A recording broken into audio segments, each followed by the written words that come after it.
मुङा श्री बिजय बसुमतारी आं all Assam tribal youth लीगनि वन अफ द सेक्रेटारि जोंनि अल आसाम ट्राइबेल युथ लीगआ थांनाय 10 जुन 2022 बे मायथाइयाव दाजादोंमोन। बेहायनो प्रेसिडेन्ट हिसाबै धीरेन नेंथि बिथाङा दायथ' मोनदोंमोन आरो जेनेरेल सेक्रेटारि हिसाबै थिलक दे।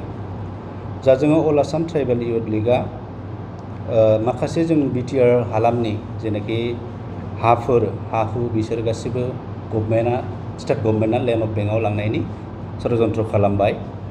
दा बेखायनो जोङो बहुद साननो गोनां बाथ्रा जे बिटिआर हालामनि जे हा-हु ट्राइबेलफोरनो जि मोनथाय मोननांगौ दङ बे दिनै जाय सानफा एफानो गिसि खालामनो हमबाय। ओंखायनो गतिके जों बेहाय दा बुंनो थाङोबा हायानो जोंनि जिउ नङा होमबा, हायानो जोंनि इयुन। बेनिखायनो जों बयबो ट्राइबेल माहारिफ्रा बे हानि मोनथायखौ एसे साननो गोनां सम फैबाय।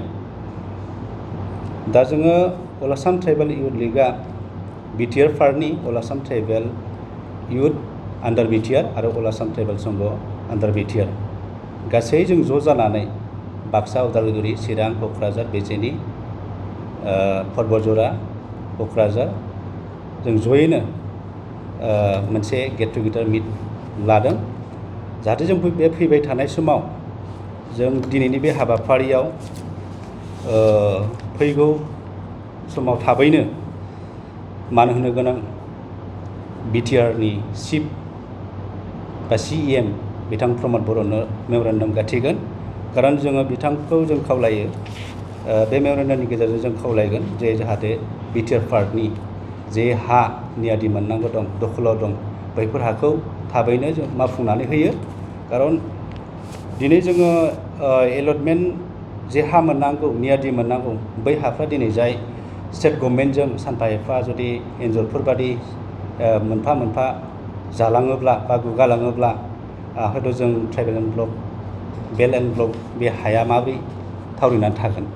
बेनिखायनो जों हायानो जोंनि थाखाय जिउबा जों फुरा नाजानांगोन। जे ओंखायनो जोङो बेखौ खावलायो। आरो माखासे समाव जों आगुनि जे सरकार बिथांमोननि जे हाग्रामा सारनि जे BTC सरकारनि समाव माखासे हाफोरा फाथा मोनदोंमोन, नियादि मोनदोंमोन, एलटमेन्ट मोनदोंमोन। थिग जोङो दिनै जों अल आसाम ट्राइबेल युथ लीगआ जों बे हानि मोनथायखौ दाबि खालामो आरो जों साफ्रोम जोंनि बिटिआरनि बा अल आसामनि ट्राइबेल माहारिफोरखौ जों गुरैयै खावलायो जाहाथे जोंनि मोनथायनि थाखाय जोङो एसेब्लाबो होस्रिखावनांसिगोन। आरो जोंनि जिनोखि सम बे समा उननि जे पर्यायाव भबिसतआव इन फिउचाराव बहुद जेंनाखौ नुहुरदों। दा ओंखायनो जोङो बेखौ बेनि उनाव जों गोबां हाबाफारिखौ मावलांबाय थागोन। जोङो बेखिनिखौनो जों दिनै बे प्रेस मिटनि गेजेरजों गासै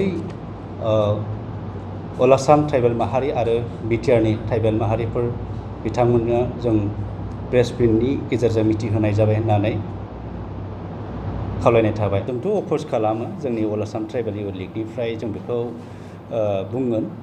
खारन जाहैबाय बे जानो हाथावथ' नंखाया एक्सुवेलि। दा जोंनिया जिहेतु गभर्नमेन्टजोंनो जोंहा दा BTC काउन्सिल दंखायो। बे काउन्सिलनि थानायाव जों माबोरै जाथावथाव बेखौ बयबो साननो हाखायो। दा अनन्त रायआ गावनि माखासे साननाय व्यक्तिजों बुंदों जानो हागौ, खिन्थु जों अल आसाम ट्राइबेल युथ लीगनिफ्राय बा जोङो ट्राइबेल एन्ड बेल्ट एन्ड ब्लकनि हाखौ जों 1 इंसिबो होखारनो हानाय नङा। बेयाव जोंहा फुरा जों अबजेक्सन दङ आरो नांगौ जायोबा जोङो बिनि सायाव जों स्ट्रं डिसिसन लागोन।